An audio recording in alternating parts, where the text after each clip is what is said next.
Good morning mga katabas. Yan nga pala, may gulong itong yung ating gugromin ngayon. Ito, sobrang daming bull nga pala mga katabas. Grabe yung bull nito, sobrang dami talaga. Kailangan nating kalbuhin to mga katabas yan. Bali dito, pakikita ko sa inyo, samahan nyo ako at pakikita ko sa inyo kung paano natin gupitin yan. Umpisa natin. Yan, ganito lang po. Mag-uumpisa po ako mga katabas sa ulo kasi sobrang dami ng bull sa katawan. Bali dito at sinishave ko na yun sa ulo niya kasi sobrang dami, sobrang dikit.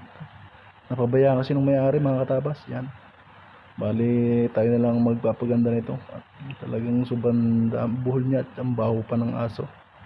Yan, pasensya na kayo sa video natin, medyo mabaho talaga ito po sa atong aso, talagang grabe. Yan, kinailangan pa natin biyakin yung kanyang balahibo para lang dumaan yung razor natin. Yan mga katabas, kung nga pala panoodin nyo para may malaman ka at makita nyo kung paano natin kalbuhin yung sobrang dikit na balahibo. Yan, parang jacket na mga katabas.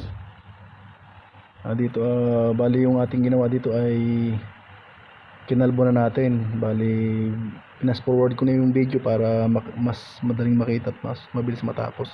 Makita nyo lahat yung buong detalye. Dito mga katabas, sinishave ko na yun sa katawan niya dito. Yan, bali sinalbo ko na lahat.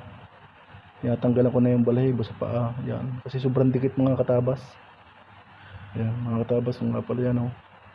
Ganyan lang po yung pag shave ng huwag nyong bibiglain kasi mamaya masama yung balat. Bali dyan, shave ko na lahat.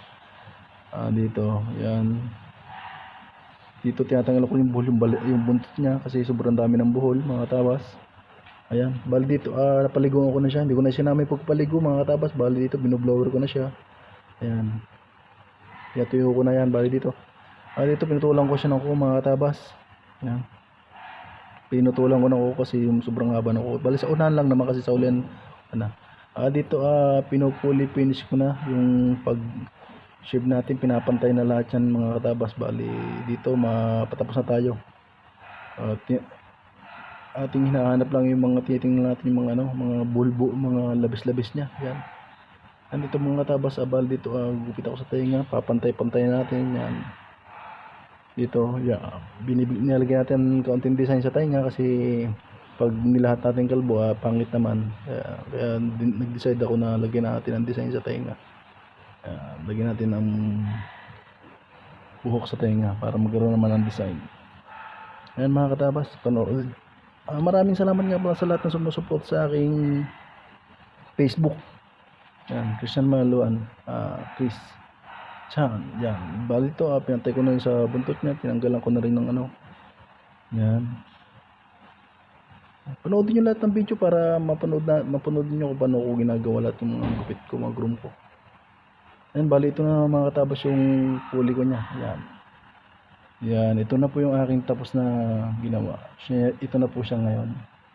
Yan na po ang kanyang itsura ngayon. Maraming pong salamat sa lahat ng sumusuporta at nagpapalo po sa akin Facebook. Maraming pong salamat. God bless po at ingat po kayo palagi. Sana po igabayan ko ng pong may kapal. Thank you so much mga katabas. Thank you for follow. Thank you so much.